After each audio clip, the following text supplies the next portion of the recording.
السلام علیکم ویورز، کیسے ہیں آپ سب؟ امید ہے خیریت سے ہوں گے۔ ناول ہے دہشت ہجراں، writer name Haya Rajput, episode number 16 at novel گھر 291۔ چلیں بنا ٹائم ویسٹ کیے چلتے ہیں ناول کی طرف۔ اس کی نئی فرمائش پر وہ چونکا۔ میں نے پورچ کی بیک سائڈ پر بلیک بائک دیکھی تھی، مجھے وہی چلانی ہے، اس نے جوش سے کہتے سکندر کو آگاہ کیا۔ Black bike? وہ ہلکا سا بڑبڑایا۔ ہاں، زرمین نے جوش سے سر اثبات میں ہلایا۔ زرمین کے ہاتھ پر اس کی گرفت یکلخت مضبوط ہوئی، آنکھوں میں مرچیں چبھنے لگیں، رگیں سختی سے تنے، وہ خود پر کنٹرول کھو رہا تھا۔ ایک زخم جو میرے لیے کعبے کی طرح ہے، ہر شخص کو اندر سے دکھانے سے رہا میں۔ سکھاؤ گے؟ زرمین نے اس کا بازو ہلاتے دوبارہ پوچھا۔ آئی تھنک تم نے ابھی تک بریک فاسٹ نہیں کیا۔ سکندر نے خود پر ضبط کرتے اسے ٹالنا چاہا۔ اس کے جواب پر زرمین کا منہ بنا۔ اگر تم پرومس کرو کہ مجھے وہی بائک سکھاؤ گے تو میں بریک فاسٹ کروں گی، ورنہ نہیں۔ زرمین نے شرط رکھی۔ سکندر نے گہرا سانس خارج کیا۔ اوکے، شوز پہنو پھر، نرمی سے کہتے اس نے کمال ضبط کا مظاہرہ کیا۔ زرمین نے جلدی سے بند جوتے پہنے اور جانے کے لیے تیار ہو گئی۔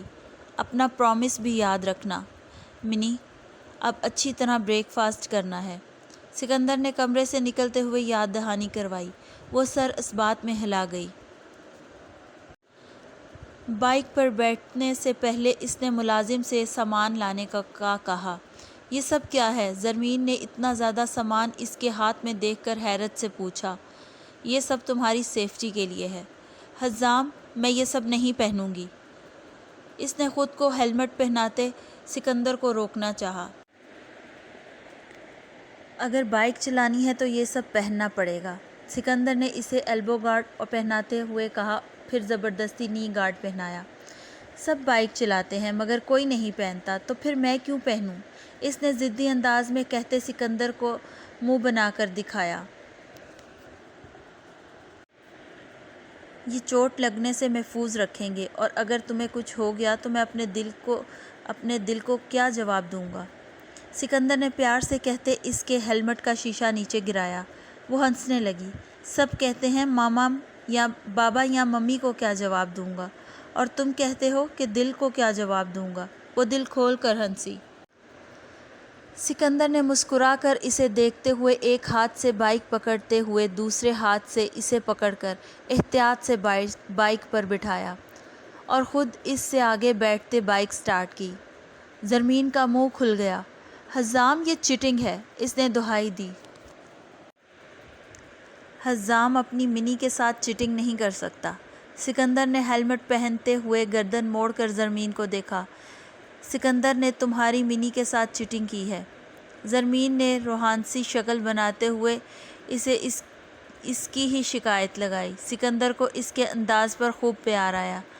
وہ سر سیدھا کرتا مسکرا دیا۔ اچھے سے پکڑنا، اوکے؟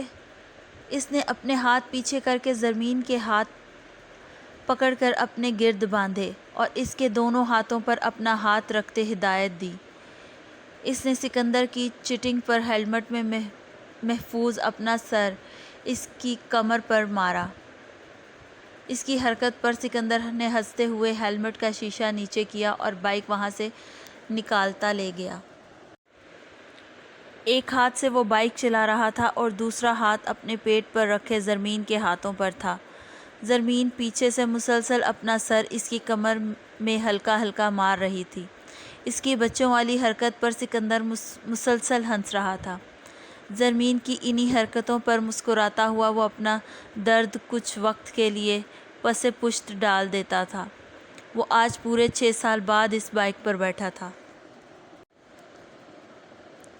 اس کی ہر چیز سکندر نے ویسے ہی سنبھال کر رکھی تھی جیسے وہ 6 سال قبل چھوڑ کر ہمیشہ کے لیے چلا گیا تھا۔ زرمین نے زور سے سر اس کی کمر میں مارا۔ اسٹاپ منی، اس نے ہنستے ہوئے زرمین کو روکا۔ تم نے میرے ساتھ چیٹنگ کی ہے، بائک میں نے چلانی تھی، اس نے رونے والی آواز نکالتے شکوہ کیا۔ تمہیں شوق اس بائک پر بیٹھنے کا تھا تو میں نے پورا کر دیا، لیکن میں اس بائک کو یا تمہیں کوئی نقصان نہیں پہنچنے دے سکتا منی۔ اس نے نرمی سے کہتے ایک خالی جگہ بائک روکی۔ اب کیا ہوا؟ زرمین نے اس کی بائک روکنے پر پوچھا۔ سکندر نے جیکٹ کی پاکٹ سے بجتا ہوا موبائل نکال کر اس کی نظروں کے سامنے کیا۔ وہ منہ بنا کر رہ گئی۔ سکندر نے اسے اتار کر بائک کھڑی کی اور سائیڈ ہو کر کال اٹینڈ کرنے لگا۔ اس کے سائیڈ پر ہوتے ہی زرمین نے دیکھا چابی بائک میں ہی لگی ہوئی تھی۔ اس نے جیسے سکندر کو بٹن دبا کر بائک سٹارٹ کرتے دیکھا تھا ویسے ہی بٹن دبایا، مگر بائک سٹارٹ نہیں ہوئی۔ اس نے منہ بنا کر بائک کو گھورا۔ ڈیئر بائیکی، تم اچھے بچوں کی طرح میرا ساتھ دو نا پلیز۔ احزام نے تو میرے ساتھ چیٹنگ کی، مگر تم تو اچھی ہو نا، پلیز جلدی سے سٹارٹ ہو جاؤ۔ اس نے بٹن کو بار بار دباتے معصوم شکل بناتے بائک کی منت کی۔ بائک بھی سکندر کی ہونے کا پورا ثبوت دے رہی تھی۔ جب کافی کوشش کے بعد بھی اس سے بائک سٹارٹ نہیں ہوئی تو وہ نا امید ہو گئی۔ اچھا نہیں کیا تم نے۔ اس نے خفگی سے بائک کو دیکھا۔ منہ بناتے اس نے گردن موڑ کر سکندر کو دیکھا جو ابھی تک فون کان سے لگائے بات کر رہا تھا۔ اس نے آس پاس دیکھا، وہ علاقہ پورا سنسان تھا۔ اس نے ہاتھ ہلا کر سکندر کو متوجہ کیا۔ سکندر نے دیکھ کر تھوڑا انتظار کرنے کا اشارہ کیا۔ نیور، اس نے بڑبڑاتے ہوئے سکندر کو جواب دیا جو اسے سنائی بھی نہ دیا۔ سرخ لبوں پر شرارتی مسکراہٹ رقصاں تھی۔ اس نے اچانک نیچے بیٹھتے ہوئے اپنا دایاں پاؤں پکڑ کر زور سے چیخ مار دی۔ اس کی چیخ سن کر سکندر کال کاٹ کر سرعت سے اس تک پہنچا۔ کیا ہوا میری جان؟ سکندر نے پنجوں کے بل اس کے سامنے بیٹھتے پریشانی سے پوچھا۔ سکندر سنیکرز میں مقید اس کا پاؤں پکڑنے ہی والا تھا کہ وہ سکندر کے کندھے پر ہاتھ رکھتی ہنستی ہوئی کھڑی ہو گئی۔ حزام، میں تو مذاق کر رہی تھی، تم سیریس ہو گئے؟ ہنستے ہوئے وہ یک لخت خاموش ہوئی جب سکندر نے اس کے اور اپنے درمیان ایک قدم کا فاصلہ مٹاتے اسے اپنے سینے سے لگا لیا۔ Thank god you are fine. اس کی آواز میں لرزش محسوس کر کے زرمین ساکت ہوئی۔ سکندر کے جذبات کی شدت آج اس پر ثابت ہوئی تھی۔ آج اس کو سکندر کے گلے لگنا ناگوار نہیں گزرا تھا، بلکہ وہ خود کو محفوظ محسوس کر رہی تھی۔ وہ سکون سے ویسے ہی اس کے سینے سے لگی رہی۔ متاع زیست ہے جانا، یہی غربت یہی دولت، کبھی کاسا تیرا لہجہ، کبھی بخشش تیری باتیں۔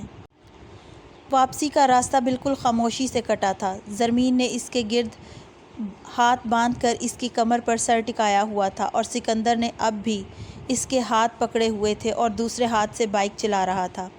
اپنے سامنے ڈارک مانسٹر کو دیکھ کر وہ انتہائی حیران و پریشان اور خوف زدہ تھا۔ سب کو لگا تھا کہ جاوید خلجی کے ساتھ ہی ڈارک مانسٹر بھی مر گیا ہے، مگر وہ اپنی تمام تر وجوہات و وحشت سمیت ان کے سامنے موجود تھا۔ اس کی حیرت و خوف دیکھ کر ڈارک مانسٹر کے لبوں پر استہزائیہ مسکراہٹ دوڑ گئی۔ تمہیں کیا لگا تھا کہ ڈارک مانسٹر پر ہاتھ ڈالنا یا اسے ختم کرنا اتنا آسان ہے؟ وہ استہزائیہ ہنستا ہوا اس شخص کے عین سامنے شان سے بیٹھا۔ مجھ پر ہاتھ ڈالنے والا ابھی تک پیدا نہیں ہوا، میں اپنے مخالفین کو دفن کر دیتا ہوں۔ اس نے جما دینے والے سرد انداز میں کہتے سامنے بیٹھے شخص کے پیچھے کھڑے بندے کو دیکھا۔ نیلی آنکھوں کا پیغام پڑھتے ہوئے اس کی ریڑھ کی ہڈی میں سنسناہٹ دوڑی۔ خیر، میں اپنا وقت برباد کرنے نہیں آیا، تمہارے لیے ایک تحفہ لایا ہوں۔ اس نے پراسراریت سے کہتے سامنے پڑے بیش قیمت شیشے کے میز پر ایک اینولپ رکھا۔ پیچھے کھڑے بندے کو دیکھتے وہ ذرا سا مسکرایا۔ اس بندے کے وجود میں سرد لہر دوڑ گئی اور زبان خوف کے مارے گنگ تھی۔ سامنے بیٹھے شخص نے خوف پر قابو پاتے ہوئے کانپتے ہاتھوں سے اینولپ اٹھایا اور کھول کر اندر موجود چیزیں دیکھنے لگا۔ جیسے جیسے وہ دیکھتا جا رہا تھا اس کی رنگت بدلتی جا رہی تھی اور آنکھوں میں غصہ امنڈ رہا تھا۔ اس نے ہاتھ میں پکڑے کاغذ اور تصاویر میز پر غصے سے پٹکتے سامنے بیٹھے ڈارک مانسٹر کو دیکھا، جو سکون سے پیچھے ٹیک لگائے منہ میں سگار دبائے اسے ہی دیکھ رہا تھا۔ پرویز، یہ سب کیا ہے؟ تم نے میرے ساتھ غداری کی ہے؟ وہ حیرت و غصے کی ملی جلی کیفیت سے چیخا۔ پرویز اس کا سب سے وفادار بندہ تھا، اس کا رائٹ ہینڈ تھا اور یہ سب ثبوت اس کی غداری کا ڈھنڈورا پیٹ رہے تھے۔ اس کی بات سن کر پیچھے کھڑے بندے کے ٹھنڈے پسینے چھوٹ گئے۔ اس سے پہلے کہ وہ اپنی صفائی میں کچھ کہتا، ایک گولی چیرتی ہوئی اس کے دماغ میں سوراخ کر گئی۔ وہ کھڑے قدم سے زمین بوس ہوا۔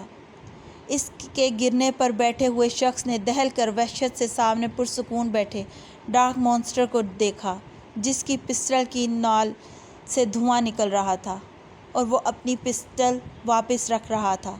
یہ کیا؟ اس نے خوف و حیرت سے ملے جلے تاثرات سے پوچھا۔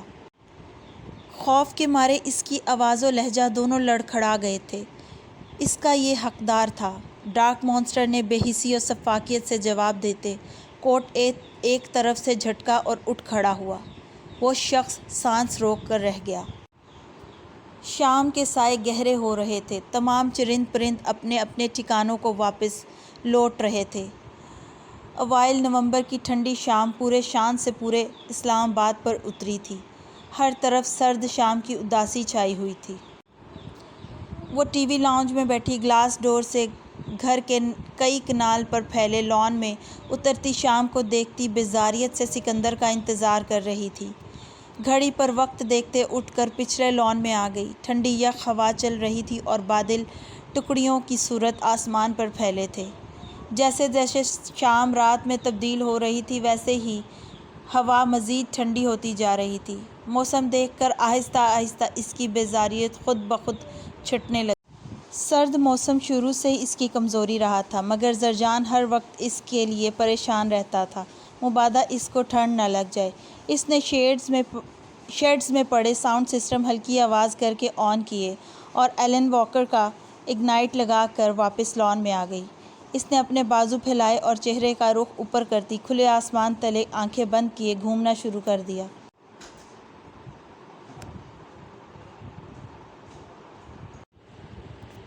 سکندر سیدھا کمرے میں آیا، مگر ہر روز کی طرح آج وہ کمرے میں نہیں تھی۔ اچانک اس کی نظر گلاس ڈور سے ہوتی ہوئی لان میں گئی، جہاں زرمین آنکھیں بند کیے، چہرہ آسمان کی جانب کیے دونوں بازو پھیلائے، سرخ لبوں پر دھیمی مسکان سجائے گھوم رہی تھی۔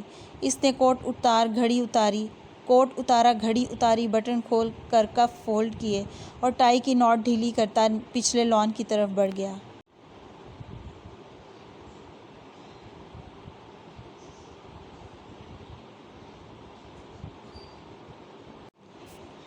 سکندر لان میں آیا تو گانے کی آواز پورے لان میں پھیلی ہوئی۔ وہ دبے قدموں چلتا اس تک آیا اور سینے پر ہاتھ باندھے اسے دیکھنے لگا، جو اس کی موجودگی سے بے خبر آنکھیں بند کیے گھوم رہی تھی۔ گھومتے گھومتے اچانک اس کا ہاتھ سکندر کے سینے سے ٹکرایا۔ اس نے جھٹ سے آنکھیں کھولیں۔ سکندر کو سامنے دیکھ کر ہیزل گرین آنکھوں کی چمک بڑھی۔ اس کے کچھ بولنے سے پہلے سکندر نے جھک کر اس کو اٹھایا اور اندر کی طرف بڑھ گیا۔ حزام، یہ کیا کر رہے ہو؟ اس نے حیران ہوتے پوچھا۔ میری منی آج سو کالڈ انجوائمنٹ سے تھک گئی ہوگی، تو میں نے سوچا میں خود اٹھا کر اندر لے جاتا ہوں۔ اس کا انداز بدلا ہوا تھا اور لہجہ طنزیہ۔ کیا مطلب؟ اس کا بدلہ انداز محسوس کرتی اس نے ناسمجھی سے پوچھا۔ وہ بھی بتاتا ہوں، پہلے یہ بتاؤ کہ کچھ کھایا یا خالی پیٹ خود کو تھکا رہی تھی؟ سکندر نے ٹی وی لاؤنج میں داخل ہوتے پوچھا۔ نہیں، میں تمہارا ویٹ کر رہی تھی۔ اس کی بات پر سکندر کے لبوں پر مسکراہٹ دوڑ گئی۔ بہت خوب، یعنی اچھی بیوی بننے کی کوشش جاری ہے۔ ڈائننگ روم میں داخل ہوتے وہ محظوظ مسکراہٹ سے جائے مستفسر ہوا۔ کیا مطلب؟ میں پہلے گندی بیوی تھی؟ اس نے تیوریاں سجائے سکندر کو گھورا۔ میری منی تو سب سے بیسٹ بیوی ہے، لیکن اس نے مسکرا کر کہتے زرمین کو ڈائننگ چیئر پر بٹھایا اور خود بھی اس کے ساتھ والی کرسی پر بیٹھ گیا۔ لیکن زرمین نے بازو کوہنیوں کے بل فولڈ کرتے چہرہ ہتھیلیوں پر ٹکائے پوچھا۔ اچھی بیویوں والی ایک اسپیشلٹی نہیں ہے منی میں۔ سکندر نے پلیٹ میں کھانا ڈالتے ایک نظر اسے دیکھا۔ کیا؟ وہ حیران ہوئی۔ ہیزل گرین آنکھیں پھیلیں۔ اچھی بیویاں اپنے ہسبینڈ کے لیے تیار ہوتی ہیں، ان کی ہر بات مانتی ہیں، ان کا انتظار کرتی ہیں، ان کو اچھے اچھے کھانے بنا کر دیتی ہیں اور ان کی خدمتیں کرتی وہ مزید کچھ کہتا مگر زرمین کے تاثرات دیکھ کر اسے رکنا پڑا، جو منہ کھولے حیرت سے اسے سن رہی تھی۔ تم مذاق کر رہے ہو نا؟ وہ متذبذب تھی۔ نو، آئی ایم سیریس۔ سکندر نے مسکراہٹ روک کر سنجیدگی سے جواب دیا۔ اس کا مطلب میں اچھی بیوی ہی ہوں، اس نے پرسوچ انداز میں کہتے سکندر کو حیران کیا۔ کیسے؟ سکندر نے حیرانی سے مسکراتے ہوئے چاولوں کا چمچ اس کے منہ کے قریب کیا۔ وہ ہمیشہ پہلا نوالا اسے کھلاتا تھا پھر خود کھاتا تھا۔ اس نے اپنی سوچوں میں گم آج بغیر پس و پیش کھا لیا تھا، ورنہ وہ ہر روز اس بات پر بھی سکندر کو ستاتی تھی۔ وہ ایسے کہ میں تیار نہیں ہوتی، یعنی میک اپ وغیرہ، کیونکہ مجھے پسند نہیں، نہ ہی میں نے کبھی کیا ہے، تو اس میں میرا تو کوئی قصور نہیں، اور تمہارا ویٹ میں ہر روز کرتی ہوں اور تم اپنی ہر بات خود منوا لیتے ہو۔ چیٹر! اچھے اچھے کھانے تو بنا کر دے سکتی ہوں، لیکن میں کبھی بنا کر نہیں دوں گی، کیونکہ تم نے اس دن انڈے والا مذاق کر کے مجھے کچن سے ناراض کر دیا ہے۔ اور خدمت کیسے کرتے ہیں مجھے پتہ ہی نہیں ہے، تو اس میں بھی میرا کوئی قصور نہیں۔ ہینس پرووڈ، میں اچھی بیوی ہوں، اس نے مسکرا کر کہتے آخر پر کندھے اچکائے۔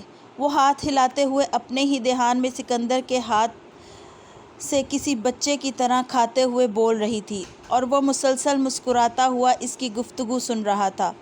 قصور تو واقعی نہیں میری منی کا، کیونکہ میری منی تو بہت معصوم ہے۔ سکندر نے آگے ہو کر اس کی ناک چومی تو وہ بے تکان بول رہی تھی، یکلخت خاموش ہوتی جھنپ کر پیچھے کھسکی۔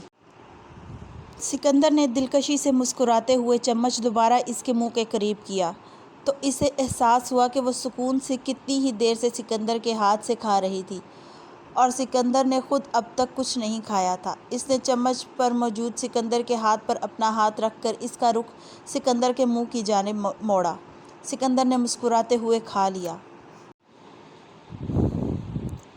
میں نے ہر بار نئی آنکھ سے دیکھا تجھ کو، مجھ کو ہر بار نیا عشق ہوا ہے تجھ سے۔ کمرے میں آ کر سکندر لیپ ٹاپ لے کر بیڈ پر بیٹھ گیا اور وہ مووی دیکھنے لگی۔ اس کی آواز پر بڑھائی اس نے آواز کچھ بڑھائی اور ایک چور نظر سکندر پر ڈالی جو ویسے ہی مگن سا کام کر رہا تھا۔ کچھ دیر سکون سے گزری کہ زرمین نے آواز مزید بڑھائی۔ سکندر جوں کا توں کام میں مصروف رہا۔ زرمین نے منہ بناتے آواز پوری بڑھا دی اور اپنے کانوں پر ہاتھ رکھ لیے۔ سکندر جو لب دبائے اکھیوں سے اس کی شرارت ملاحظہ کر رہا تھا، لیپ ٹاپ بند کرتا اٹھا۔ اسے اٹھتے دیکھ کر زرمین نے جلدی سے آواز کم کر دی۔ سکندر محظوظ ہوتا مسکرا دیا۔ اس نے جا کر LED بند کی اور زرمین کو ہاتھ سے پکڑ کر کھڑا کیا۔ نہیں، آج میں نے نہیں سونا۔ تم خود سوتے نہیں ہو اور مجھے ہر روز جلدی سلا دیتے ہو۔ زرمین سرعت سے اپنا ہاتھ اس کے ہاتھ سے نکالتے ہوئے بدکی۔ سکندر ہر روز اسے سلا دیتا تھا اور آج وہ سونے سے قبل ہی دہائی دینے لگی۔ نیند پوری ہوگی تو صبح فریش اٹھوگی۔ سکندر نے اس کی نا کے باوجود اسے لٹاتے ہوئے اس پر کمفرٹر ڈالا۔ حزام! اس نے منہ بناتے دہائی دی۔ سو جاؤ منی۔ اس نے زرمین کا گال تھپکا۔ وہ منہ بناتی آنکھیں موند گئی۔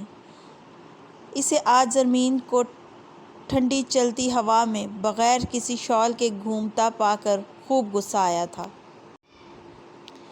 وہ اس کے معاملے میں کسی چیز پر کمپرومائز نہیں کرتا تھا۔ وہ اپنی منی کے معاملے میں ہر حد سے زیادہ کیئرنگ اور پوزیسو تھا۔ وہ اس وقت آفس میں بیٹھا آس پاس سے بے خبر فائل پر جھکا ہوا تھا۔ گولڈن براؤن گھنے بال آگے سے ماتھے پر بکھرے ہوئے تھے، عنابی لب آپس میں پیوست تھے۔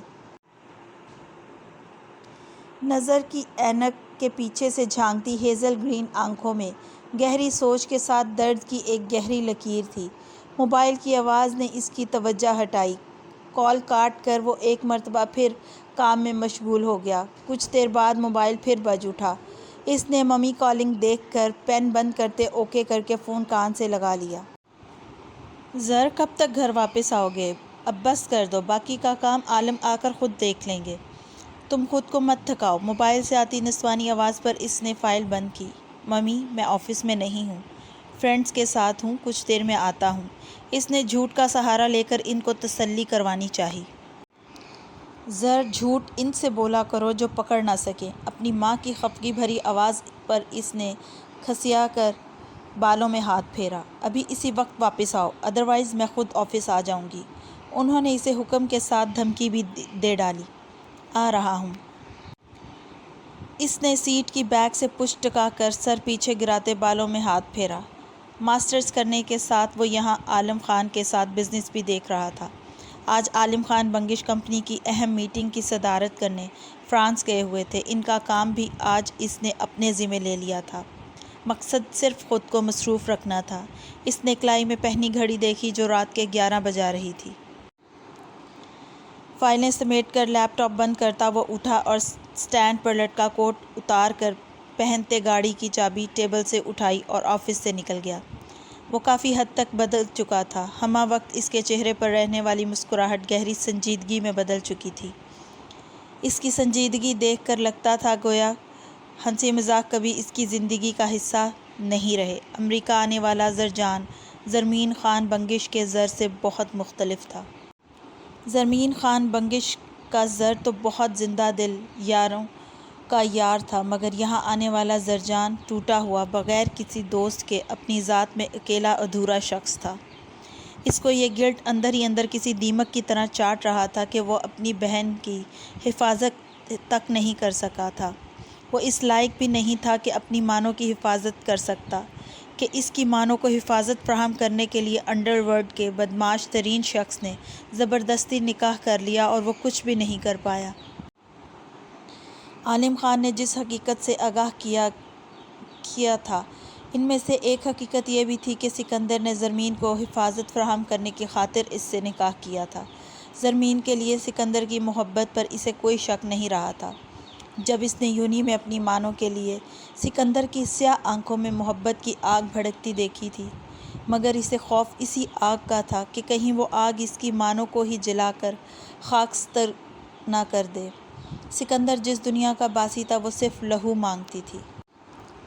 سکندر کی دنیا صرف لہو کی تجارت جانتی تھی، اور وہ اپنی مانوں کو جانتا تھا کہ اس کی مانوں کا سب سے بڑا، پہلا اور آخری خوف ہی لہو ہے۔ آخری ملاقات میں زرمین سے بات کرتے ہوئے اس کی آنکھوں میں سکندر کے نام پر چمکتی خوشی دیکھ کر زرجان نے اپنے قدم خود بخود پیچھے کر لیے تھے۔ زرمین کی خوشی دیکھ کر اس نے اسے آخری بار روکنے کی کوشش بھی نہیں کی تھی۔ زرمین سے اس کی آخری ملاقات، اس کے آخری الفاظ، اس کی کانچ سی آنکھوں کی نمی، اس کا ٹوٹا بکھرا لہجہ جب بھی اسے یاد آتا تھا اس کی روح پر گہرا وار ثابت ہوتا تھا۔ زرجان خان بنگش کی مانو اس سے بدگمان ہوئی تھی، مگر ہوئی تھی پہلی مرتبہ۔ زرجان خان بنگش اپنی مانوں کی بدگمانی پر بے قصور ہوتے ہوئے بھی خود اپنی ہی نظروں میں گر گیا تھا۔ اس نے چپ کی دبیز چادر اوڑھ لی تھی، جو ضرورت کے وقت ذرا سی سرکتی تھی مگر اترتی بھی پھر بھی نہیں تھی۔ مقصد صرف اپنی مانوں کی یادوں سے پیچھا چھڑوانا تھا، مگر زرمین کی یادیں بھی اس کی طرح ڈھیٹ ثابت ہوئی تھیں۔ ہر دفعہ زرجان کے دل پر شدت سے حملہ آور ہوتی تھیں اور اس کی پرکشش کانچ سی آنکھوں پر پرنم کر جاتیں۔ وہ گھر واپس جاتے ہوئے گاڑی چلاتا ہوا اسی کے بارے میں سوچتا رہا تھا۔ میں نے تو شادی ہی نہیں کرنی، ساری زندگی اس کو تنگ کرنا ہے۔ Thanks for watching. Take care. Allah حافظ۔